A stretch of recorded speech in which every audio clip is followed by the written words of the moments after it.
আসসালামু আলাইকুম। এই মুহূর্তে আমরা আছি নোয়াখালী প্রযুক্তি বিশ্ববিদ্যালয়ে। এখানে আজকে আসার উদ্দেশ্য যে বাইক রাইডিং শেখানো, যে আমার কলিগ ভাই যে বাইক কিনেছেন, বাট ওনার বাইক যে ড্রাইভিং করতে পারতেছিলেন না।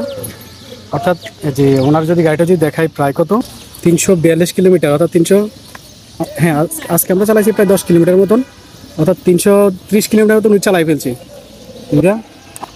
যে কলিগরা ওনাকে পেছনে পেছনে নিয়ে শিখে, অর্থাৎ কি ওনার শিখা হচ্ছিল না।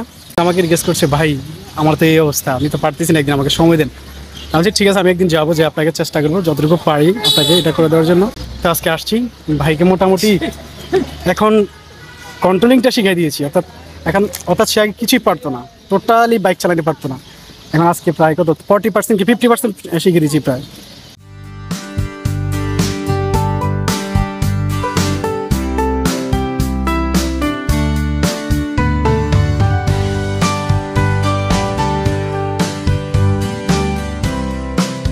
অর্থাৎ উনি বারবার পা পড়ে যেত। Thank you so much Javed ভাই।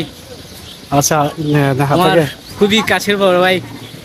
আচ্ছা, মোস্ট নট অনলি কলিগ, হ্যাঁ মোস্ট কলেজের বড় ভাই, কাছের বড় ভাই, হ্যাঁ মোস্ট কুমিল্লার বড় ভাই।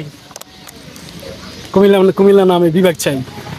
আচ্ছা, অর্থাৎ দাদি মুদের একটাই, কুমিল্লা নামে বিভাগ চাই। নোয়াখালী প্রযুক্তি বিশ্ববিদ্যালয় মাঠে আমরা এই স্লোগান দিয়ে যাই, কুমিল্লা নামে বিভাগ চাই। আচ্ছা যাক, এখন হচ্ছে ভাই মাইকে যাতে না কেন পিঠে রিটে দিলাম অন্য বাড়ি ভাগ। হ্যাঁ আমরা গেভিটা দিব, এত বড় সাহস! কুমিল্লা মানুষের স্পট দা বড়, নোয়াখালী মানুষকে ভয় পাই রে ভাই। আচ্ছা যাক, এখন মোটামুটি 40% কি 50%, অর্থাৎ রাইডিং করাটা, যেই আগে তো সেই টোটালি পারতো না, এখন মোটামুটি রাইডিং করাটা শিখে গেছে ইনশাল্লাহ। বাকিরা সে ধীরে ধীরে শিখে যাবে। তো আসলে এই বাইক চালানোটা যেটা একটা সাহসের বিষয়, যে কারো অনেক সময় লেগে যায়, কারো হয়তো কেউ হুট করে চালাতে পারে। জি, এখন আমি ওনার পিছনে পিছনে দৌড়াচ্ছি, বুঝছেন? যেহেতু উনি ফার্স্ট টাইমে বাইকে উঠছে, সে রাইডিং করতেছে, চালাচ্ছে। তো রাস্তা দিয়ে আমি কিন্তু পিছনে পিছনে যদি আমি ঘামতে অবস্থা খারাপ। আমি তো দৌড়াচ্ছি, আমার ভয় হচ্ছে যে উনি যদি হঠাৎ করে যদি আবার পড়ে যায়, যদি কোনো একটা ক্ষতি হয়ে যায়, যে আমি পিছনে পিছনে দৌড়াচ্ছি। কত 50-100 মিটার আমার হাঁটাইছি, হেরে গাড়ি শিখাতে যাই ফুল পথে পথে। খুব একটা আশ্চর্য এবং মজার বিষয় হলো যে দেখেন, এই যে দুইটা ছেলে দেখতেছেন যে ওনাকে হেল্প করতেছে, সাপোর্ট করতেছে, ওই ছেলেগুলোর বাড়ি পাশে।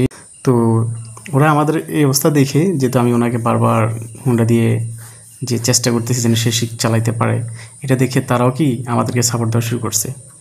অর্থাৎ তারা হুন্ডা শিখার প্রথম থেকে শুরু করে শেষ পর্যন্ত সাথে যেন